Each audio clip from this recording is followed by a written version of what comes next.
Wheaties presents Joel McRae in Tales of the Texas Rangers. On stage tonight, transcribed from Hollywood, another in the Wheaties big parade of exciting half-hour presentations.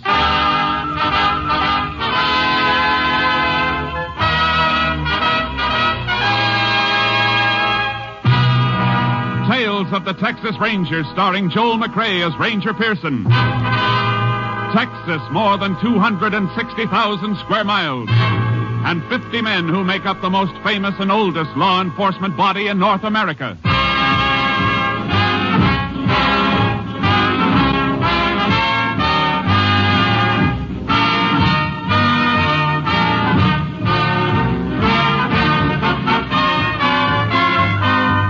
Now, from the files of the Texas Rangers come these stories based on fact. Only names, dates, and places are fictitious for obvious reasons.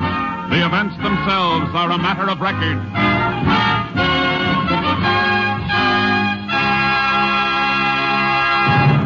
Case for tonight, the White Elephant.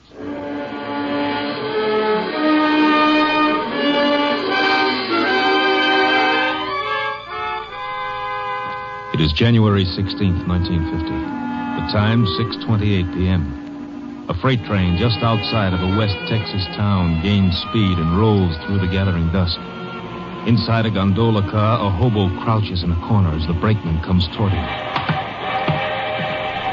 All right, Bo, this is where you get off. Now, listen, pal, just let me get to the next town. I said this is where you get off. But we're moving. Yeah, you get on where we was moving, you can get off. Now, come on, or I'll dust the top of your head. Now, listen, don't do it, Hutch. Get on your feet like this. Let go. No, you want to get tough, huh? I told you to leave me alone, pal. Slug me, will you? Oh, you ain't getting me. I'm coming.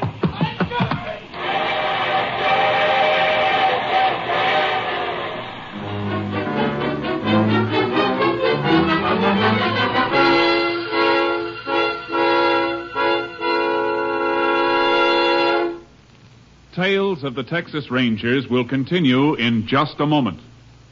You take a nice, ripe, plump kernel of wheat, and you roll it out flat, and you toast it a little. And what have you got? A Wheatie. Do that over and over and over again. Do that enough times, and pretty soon you have a whole bowl full of Wheaties, and you can sit down to breakfast. Now, of course, you and I know not many people go to all that work to get their breakfast Wheaties. They just tip up that big Wheaties box and let those crisp little flakes tumble into the bowl. And you know what? When you do that, you get the very same 100% whole wheat goodness and energy that you would get if you rolled out your own Wheaties flakes kernel by kernel. And the best tip I can give you is to tip the Wheaties into your own bowl first thing in the morning and see how Wheaties at 7 can help at 11.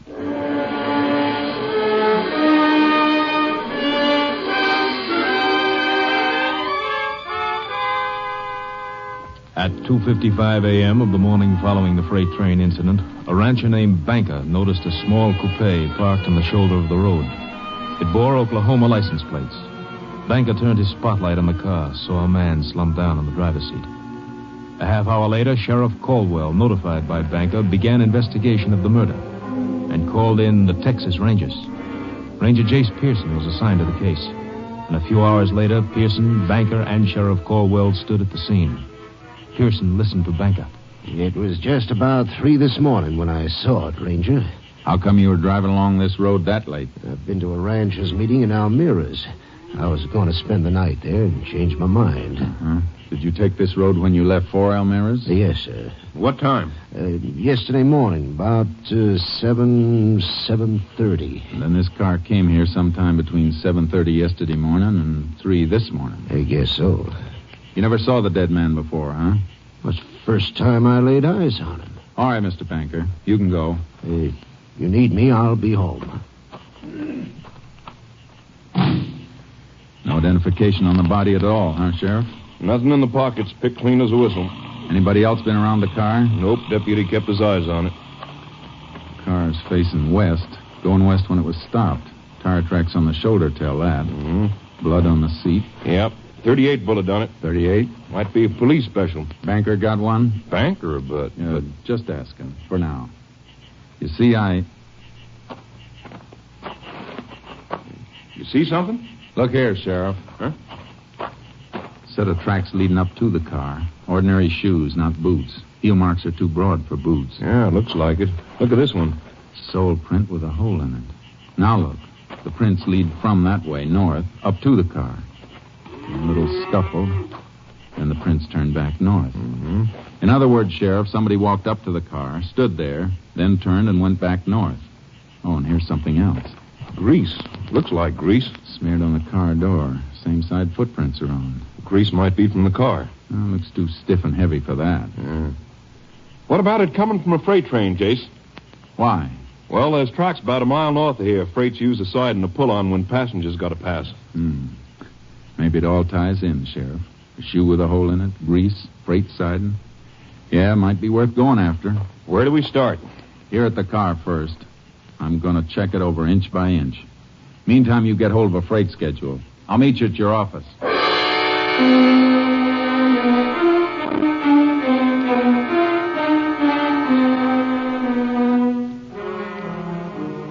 When I checked the car inside and out, I found a few things that were interesting and a little puzzling.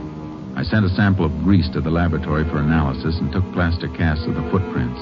Then went on to Sheriff Caldwell's office. He had the information I'd requested. Here it is, Jace. Schedule of freights went through yesterday. How many? 3 of them. We can check those, all right. Of course, we might be sending the dogs up the wrong tree. Looks like a hobo to me. Yeah. Let me see the dead man's fingerprints. Sure. Here you are. Oh, these match with some of the prints in the car, see? Closed delta. Yeah. How about those others you got? Picked these up on the door that had the grease on it, smeared all over. A couple clear enough to use, only... Only what, Jace? You know, there wasn't a single print on the steering wheel. Seems like the dead man's prints ought to be on it. Gloves? I didn't find any gloves on him, nor in the car. Yeah. You know, by the way, I got a call out if any hobo picked up or seen on those trains. Good. Now, I found these tucked under the sun visor in front of the driver's seat. Gasoline receipts made out to Carl Thompson. Oh, that'll save a lot of checking. We'll forward the dead man's prints anyway. That steering wheel bothers me. Excuse me, Jace. Sheriff Caldwell. Oh, yeah. Good. Hold him. We'll be there as soon as we can make it. Something else, Jace. Brakeman in one of those freights we've been checking has a story. Some hobo slugged him and jumped. Okay, let's go.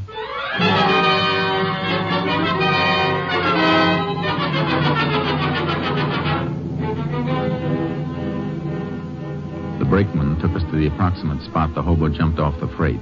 Sheriff Caldwell and I picked up the trail and followed it by horse. We hoped to apprehend the suspect before he could reach a town and lose himself and us. After 6 hours, we stopped.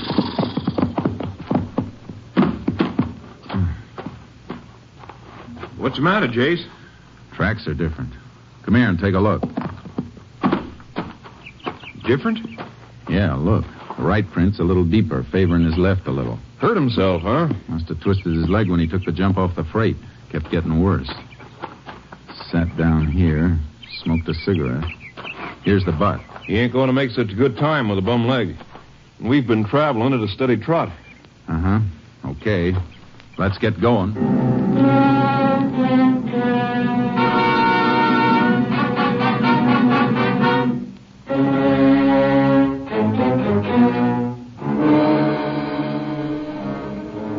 The suspect's trail showed increased favoring of his left leg. His progress became slower. More and more often he stopped to rest, and the trail became fresher and fresher. Evidence in a deserted shack showed suspect had rested there for quite a while. We picked up the trail again. We're getting close, Sheriff. How do you know? Noticed something just now. Take a look at these prints. Same as the ones we've been following. Not quite. Hole in the right shoe. It's not that. I'm talking about this anthill he crushed. Well, what about it? Quite a few of the prints had anthills in them, crushed and rebuilt. So? Ants start working on a new hill when the old one's been tramped down. This one's so fresh they haven't had time to rebuild. Hey, that's right. He can't be far off. Guess we better leave the horses tied up here, Sheriff, and start moving on foot.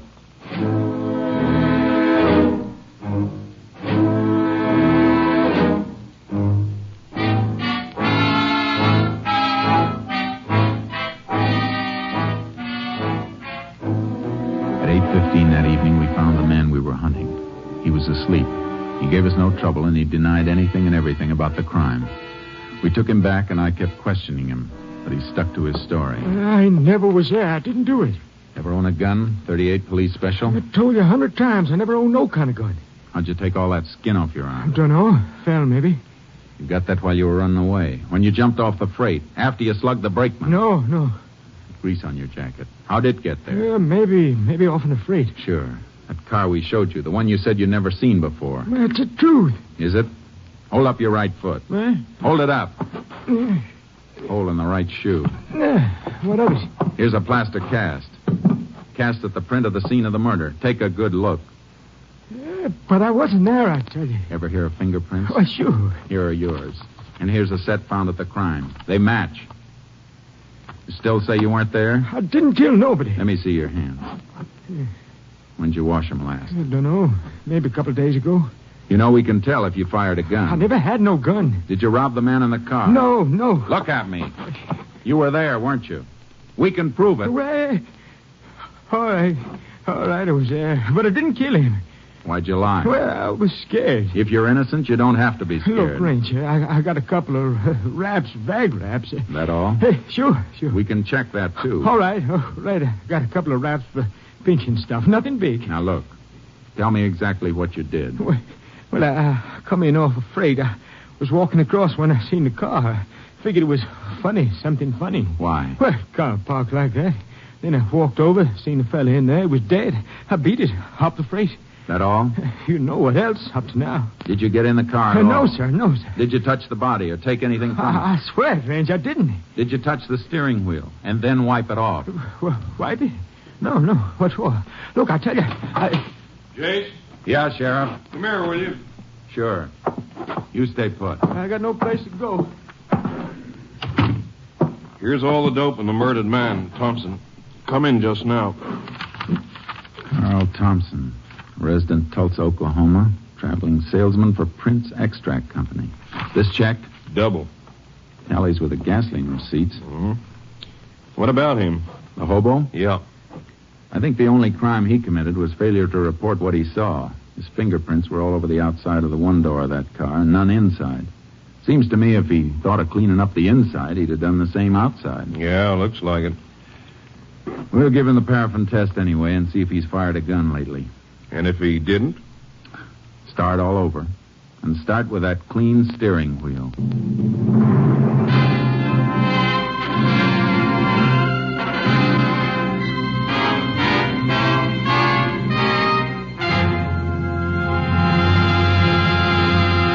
In just a moment, we continue with Tales of the Texas Rangers, starring Joel McCrea as Ranger Jace Pearson. I guess nobody gets much of a taste treat out of taking their calcium and iron and phosphorus or their vitamins straight. But you simply have to have all those things to keep feeling good. And you should have them first thing in the morning, too. Because morning's the time you do most of your big day's work. That's when you really need the energy. You see, morning is the time when you really should... Wait a minute, Frank. Why don't you just tell them this? See how Wheaties at 7 can help at 11. Why, you took the words right out of my mouth, of course. Wheaties at 7. Because Wheaties have all those vitamins and minerals. That's how Wheaties give you the zip it takes to feel eager and ready for anything all morning long. Whether you drive a truck or plow a field or if you're just plain busy with a multitude of household duties. And Wheaties do you another big favor. Wheaties wrap all those vitamins up in a wonderful, sunny, toasty, nut-like flavor that fairly hollers, give me some more. Wheaties are crisp. They're munchy. You know, fun to chew on. Taste as good going down as they make you feel when they get there. So do this, will you? Not for me, but for yourself. Hurry on down to the Wheaties tomorrow morning and just see for yourself how Wheaties at 7 can help at 11.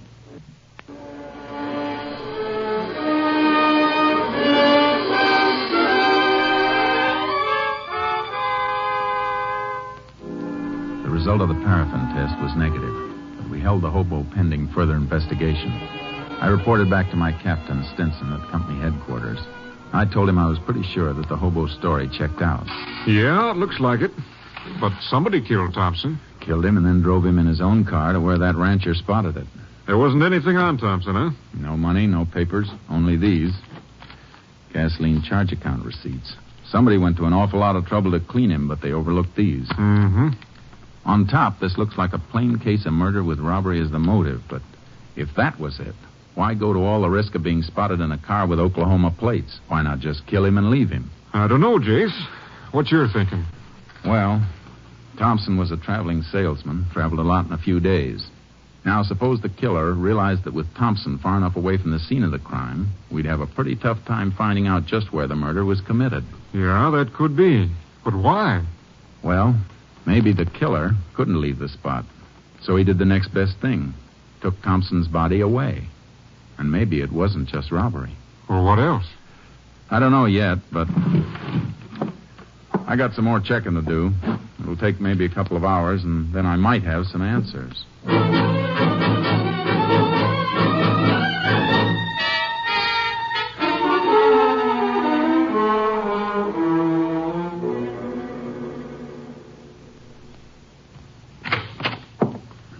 Well, a couple hours on the nose, Jace. You get anything new? Some more dope on Thompson, Captain. He never carried much money, never was known to have picked up a hitchhiker, and I got a pretty good idea where he was killed. These gasoline receipts tell a fair story. Yeah? How? Well, this one, for example, dated the 15th day before he was killed, made out in Bannon. He got 16 gallons of gas there. Well, did you ever think somebody else might have been using his credit card? Yeah, but Thompson traveled that route pretty often. Chances are he was well known at the service stations. Yeah, that's right. Okay, go on. I ran a mileage test on his car. He got about 17 miles a gallon. Now, his tank holds 16. I did a little figuring. Just about enough gas was used to get him from Bannon to where his body was found. But he could have been killed anywhere between Bannon and where he was found dead. Sure, I know that. But it still looks like my next stop is Bannon.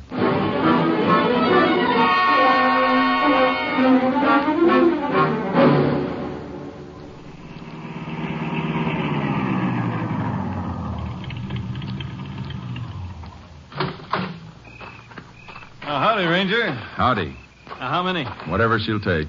Sure thing.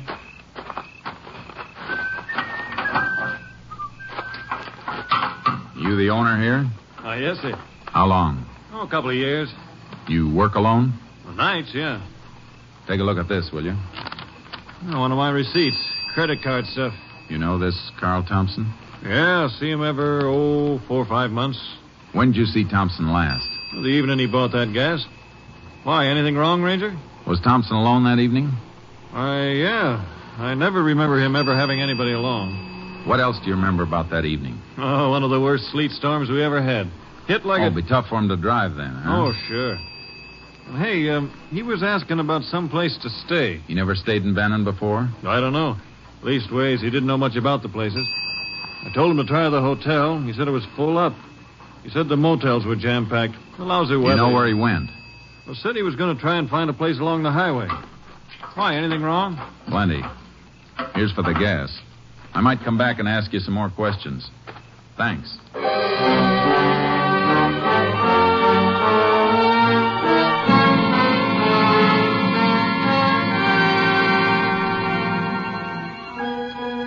I began a check of every possible place Thompson might have stayed that night, but I drew one blank after another.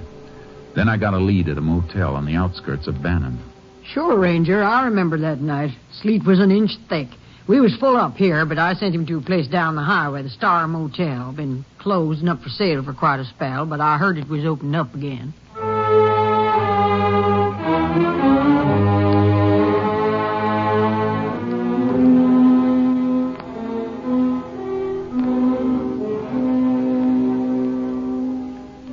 I went to the Star Motel.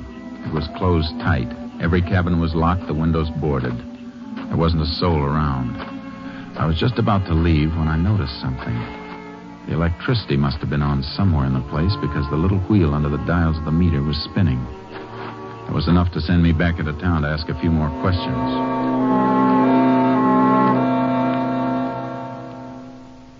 Now, let me see, Ranger. Star Motels. Yes, sir. Here's what we want right here. Uh-huh. Are these all the electricity bills? Yes, sir. Let me see. Up to 3 months ago, the bills were just for meter installation, minimum service charge. That's right, Ranger. But for the last 3 months, $475, $389, $560. Kind of funny, isn't it? The place is closed, but for the last 3 months, the bills have averaged over $4 a month. Didn't that seem peculiar to you? Well, Ranger, we just... Sure, I know. Now, can you give me the name of the person to whom these bills were sent? Get it for you right away.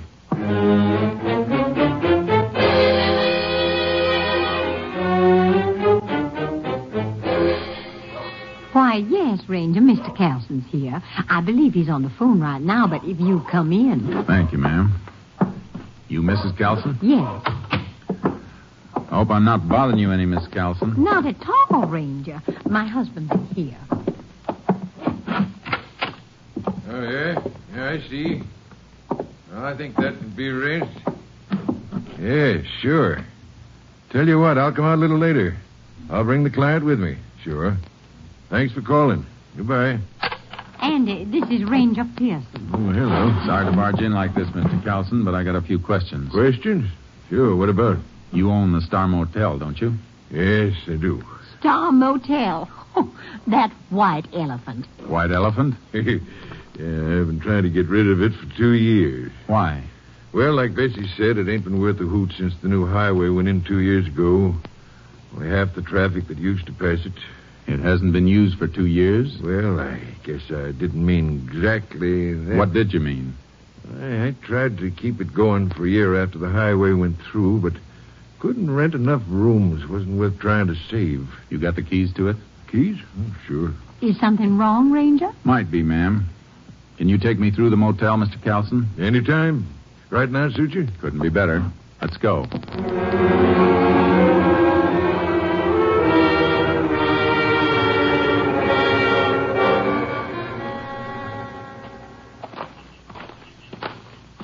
I ain't been out here for close on 3 or 4 weeks. Did you go through the cabins then? Oh, just take a look. See, kids sometimes fool around. That's why I boarded up the windows.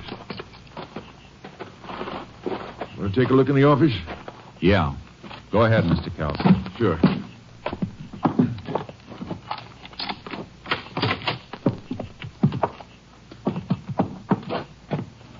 Nothing in here, Ranger. Nope, there's not.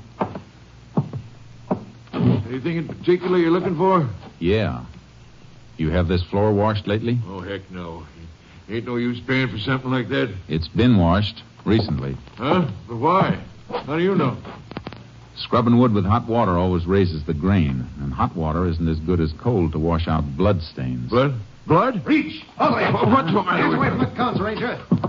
Hold you. Sit down. Go on. Come on. What the devil is this? Who are you fellas? My guess is a couple of men I want for murder, Mr. Carlson. Murder? Just cut the telephone wire. Everything okay? Yeah, push that guy. Me? Why, I never carry a gun. Well, we'll just make sure. Yeah, he's clean. All right, now strip the Ranger's gun belt. Wait a minute. You got the drop on me. Maybe I'd have to be a fool to draw. But if you don't want me to be a fool, don't touch these guns. You try and take them off me, and I'll go down using them, and I might get lucky. All right, Locke. Let him alone. He's too smart to start anything. Go get the panel truck out and start loading our stuff fast. Well, what about them? We can lock them in. Fix their car so they can't get out of here for a while after we leave. If they try to come out while we're still here, we'll blast whatever door or window they try to come through. Get that, Ranger? I get it. Okay. I'll be outside, Chuck. So your name's Chuck, huh? Good as any. What are you and that other fella doing in my place? Go ahead, Chuck. Tell him. Some other time, friend. Now you two listen. Because I ain't going to say this twice. Try to bust out before you hear us drive off and you'll get it good. Now stay put. Oh, they got us locked in. Yeah. Oh, don't go near that window. You heard what he said. Little crack in the boarding. I'm just taking a look. What are they doing? Come here and take a look for yourself. Oh, I should have watched the place more. I never knew anyone was using it. Been used plenty. Look Look what they're taking out. Furs. All kinds of stuff. It's beginning to make sense. Closed down motel made a nice storage bin for stolen and smuggled goods till they could run it to the markets. Oh, they'll get away. You said there was a murder. Take it easy, Mr. Carlson. We'll get them. Oh, they'll be across the border in a half an hour before we could even reach a phone. Maybe you better take a chance and get shot down in cold blood? No. But we'll get them all right. Know why, Mr. Carlson? Why? Because you'll help. I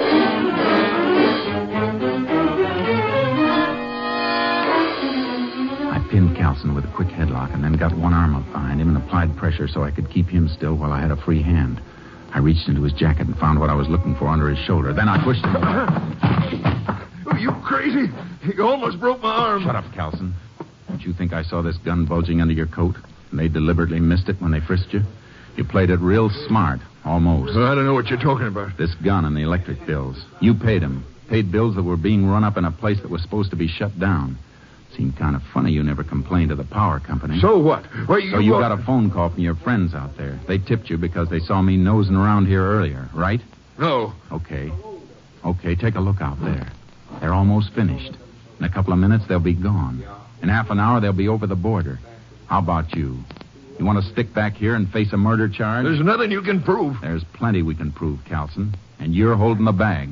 You'll have a tough time explaining those electric bills and them missing your gun. I didn't kill that man. Did this Chuck do it? Yeah, that salesman come in. He saw what was going on. Chuck killed him, then drove him away. All right. Now listen real careful to me. I'm going to fire this gun of yours. Then you hammer on the door and holler for them. Get it? What do you want to do then? Just listen. When they come up, tell them you had to kill me. Tell them to open the door. Then, Mr. Carlson, step back and out of the way fast. They'll be gone in a minute. Make up your mind. All right. Go ahead, I'll do it. Any funny tricks and you get it first. Now, ready? Pound that door and holler. Chuck, Lark, give me a fast. Open the door. Now, when it's open, step back. What's the matter? Carlson, open the door. I had to kill him. He was making a break for it. Did you just knock him out?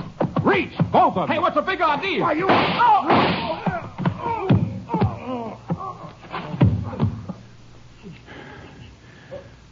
We'll come back for him later, Carlson. Meantime, let's you and me get back to town. I got you a deal for this White Elephant Motel. You can trade it for a jail cell.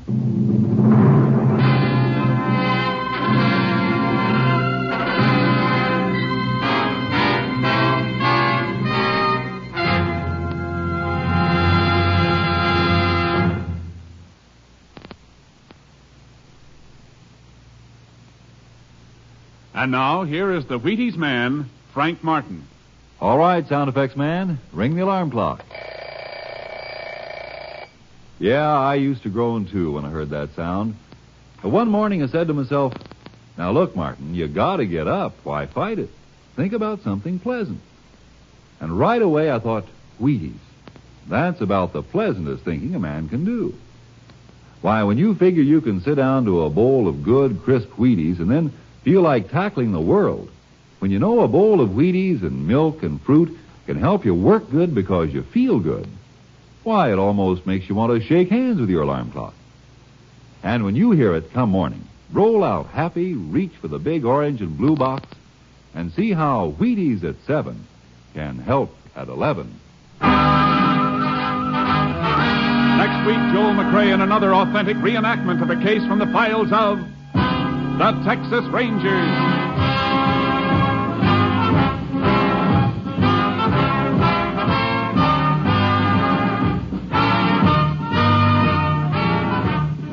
Joel McRae will soon be seen starring in the Universal International Technicolor production Saddle Tramp. Tonight's cast included Tony Barrett, Paul McVeigh, Lou Krugman, Jeff Corey, Robert Bruce, Byron Kane, and Jeanette Nolan. This story was transcribed and adapted by Russell Hughes. The program was produced and directed by Stacy Keith. And this is Hal Gibney speaking.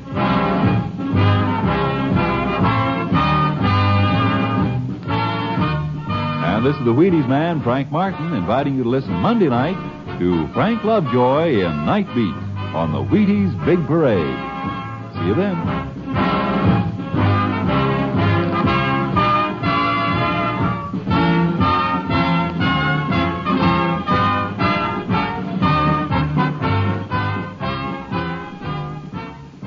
Listen tomorrow for the Summer Symphony. Now it's Basin Street time on NBC.